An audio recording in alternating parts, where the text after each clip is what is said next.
critical work or be experimental, and to really allow children to be engaged with what that cultural thing is that we celebrate and use in our society, to be able to allow them to experience that.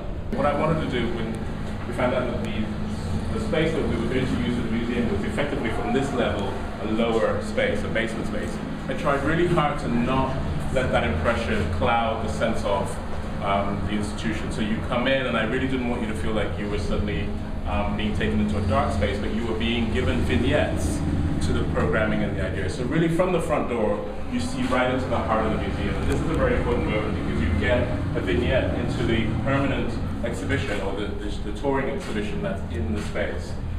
So immediately you're given a kind of a relationship to arts. This is a gathering space, this is a holding space, and you're connected. You're not just sort of in something which is a long journey to something else. And I think it's critical in speaking to anybody who visits this place that they actually see that content. And traditionally, if you come on a normal day, you'll see either kids doing workshops around the work. You'll get immediately a kind of view to what is happening in this place. It's not something where you have to sort of discover it by taking a journey. And then the second vignette, as we kind of move along, is to this courtyard.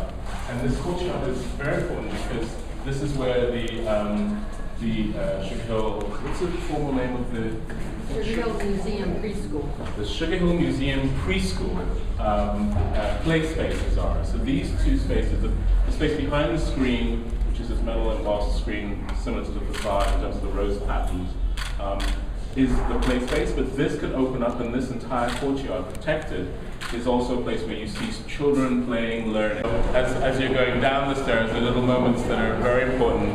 One is the children's peekaboo window, so that as they come down, they're not being sort of, as it were, it's not just about the adult view, but there is this kind of moment where they can see their peers, they can see where they go, and that's a kind of special sort of window for children.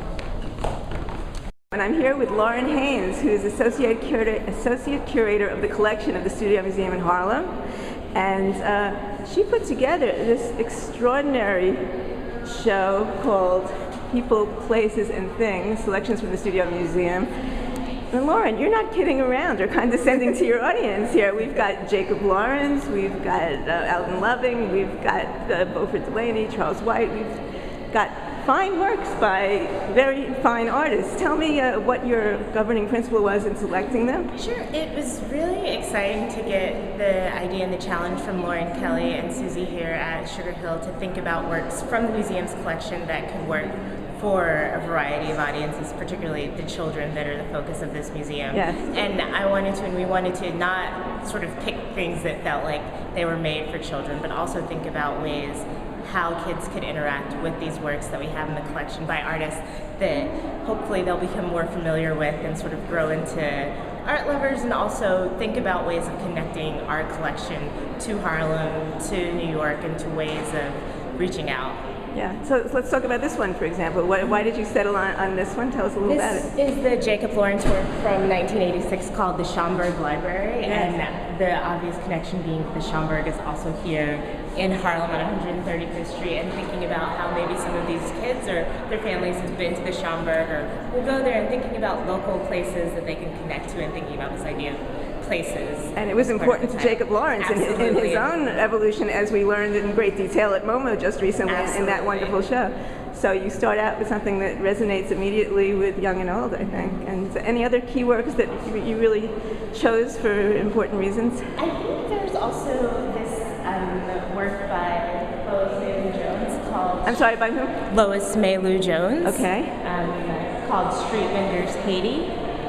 And it's a work that is new to our collection in a way, and so it was really exciting to pull it out and to talk about this idea of place and where people are from, and Haiti being a place where many people in New York have family connections or from, so thinking about this way of connecting, and also street vendors, something that you see here on the streets in New York quite often, and hoping that the kids are able to make connections and think about that in a different way.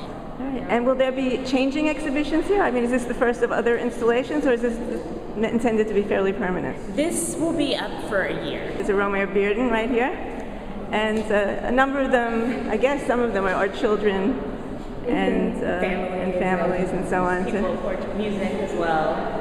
Well, thanks, Lauren, and I look forward to seeing how the kids react to all this when this place opens on October 3rd. Thanks very much.